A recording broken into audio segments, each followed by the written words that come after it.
thought we defended at a really high level against a team that's really difficult to defend, coming off one of the best weeks in college basketball. Georgia Tech coming off 2 huge wins, really playing well. And I thought our crowd was a big factor in helping us defensively. Mike, what do you attribute the improved defense of this team this season? We work on it a lot, of course. I think we've got good defensive players. I do.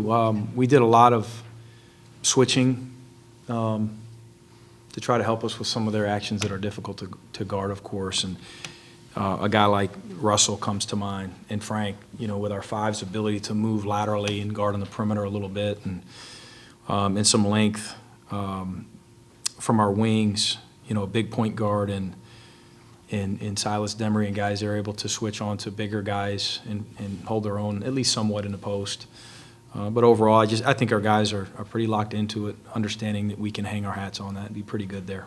Coach, you were getting some really good looks from 3. They weren't going down early on. And Blue makes it one about 12-minute mark, and it seemed like it sort of knocked the lid off a little bit. Yeah, big shot. Can you talk about, obviously, Blue's influence on this game, period, but yeah, getting the 3s going? Blue's confident. He lets it come to him sometimes to a fault, really, the way I look at it at least. But he's also got an ability to to attack closeouts. He's got a quick first step, and sometimes he's just he's out there just reading the game. But his confidence never wavers. Hits a lot of shots in practice, and this is a typical practice for him, or an inter-squad scrimmage or one of those where he goes 4-7 when he gets quality looks. I thought the ball moved pretty well for the most part. Our bigs did a good job of screening. I thought we did a good job of cutting. Justin Hill, I think, got a couple of those, made a couple of those passes to Blue off baseline out of bounds situations that, if I'm not mistaken, again, that he was able to convert. So thought he gave us some confidence. I think it was Blues 4-3, 7.5 minutes ago. They were on that 9-0 run coming out of the timeout, and they looked like they missed a switch, but they were popping through after that. That kind of they had themselves just a little bit. Yeah. I mean, definitely. Anytime you can stymie a run, with a made 3 at home, and your crowd goes nuts, it'll definitely help you sprint back a little bit faster in transition defense to set your defense. Coach, you mentioned the crowd a little bit. Have you noticed an improvement with the movement of the student section, and how does that affect your team? I really hadn't studied it much. And during the game, you're locked into offense and defense and subs and all those type things. But I get a lot of comments from a lot of people that talk about the improvement, in the adjustment and the buy-in, of course, from administration to be open to doing it, and how it's helped with the environment in the place. What does it say to go 3-1 against the ACC? It's a great league. It's a great league. We were fortunate to be one of those teams that helped us tie it, in the challenge. But 6 high majors already, and to get even at 3-3 is nice. It beats the alternative, of course. It was a big win for us. What did you make of how you guys rebounded tonight? Thought we did a good job. Sometimes you talk about rebounding down and having 5 of your jerseys in the paint, and when you look at film, if you've got 3 in there and you've got 2 guys looking for the outlet, that's not a good thing, right? We did that to a fault tonight, where we had a couple, maybe 3 or 4 bounce over our heads where we didn't quite check. We didn't quite sprint to our guy and at least make an effort to make contact to buy ourselves a little bit of space.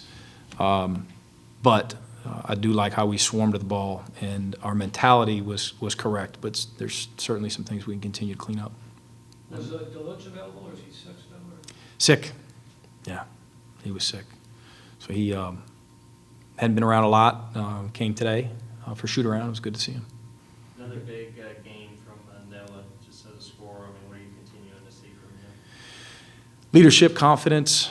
I thought he did a good job staying in front of the basketball, too. In the second half, he was probably as sharp as anyone, just moving his feet and talking. Again, with all of the switching, he's a high-level communicator. Hit some good in-between game shots, mid-range shots there in the first half. he's a good player. You guys led for almost the entire game and led big for really the majority of it. How much does that help when you guys really have command and control of the game?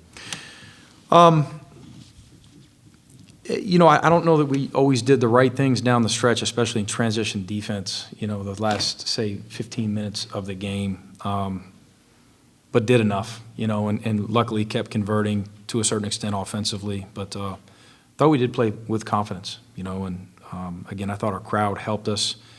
And sometimes when you're in a good rhythm offensively and it's moving and it's going in and you're playing with that lead, sometimes it can allow you to take too much of a deep breath defensively. But credit Georgia Tech to continue to play downhill and transition. And,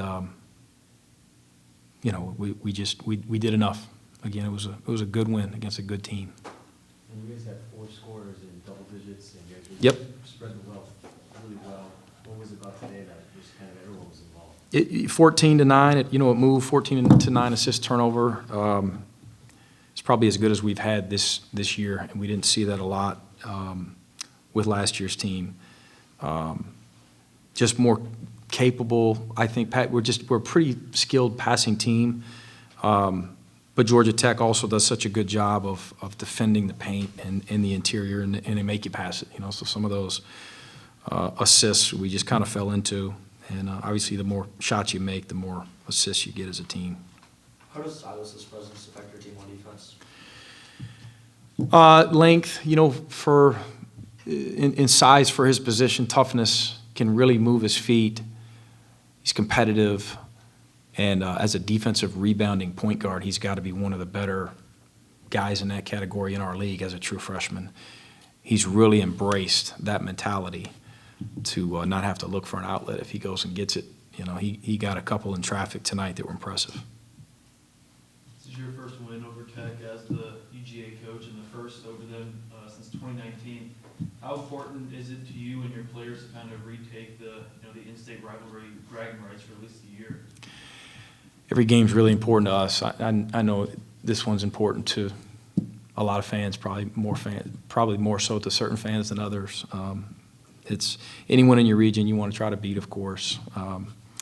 We'll embrace the rivalry to as much as our fans want us to, of course. But our next one's really important too when we play High Point. Florida State was big, Mercer was big. And it's about development and getting better. But we respect their program, and they've got good players. They run great stuff, and hopefully we can play this well against some of these SEC teams that come in here at home. Little bit of a break here, over a week before your next game. How big is that, considering the stretch y'all have been on? I think it's important for us. We need it, but we also can't get too far away from it. High Point's playing well, and we've got a lot of academic stuff that we've got to get done here, and so our focus has got to be correct. But mentally and physically, to a certain extent, we've got to recharge and refresh so we can finish this homestand strong before we all head home for the holidays. You have a really good record here. What is it about staying and kind of success you expect? It's a great place to play. Hopefully we can win a few more in here. Any other questions? Awesome. Thanks, guys.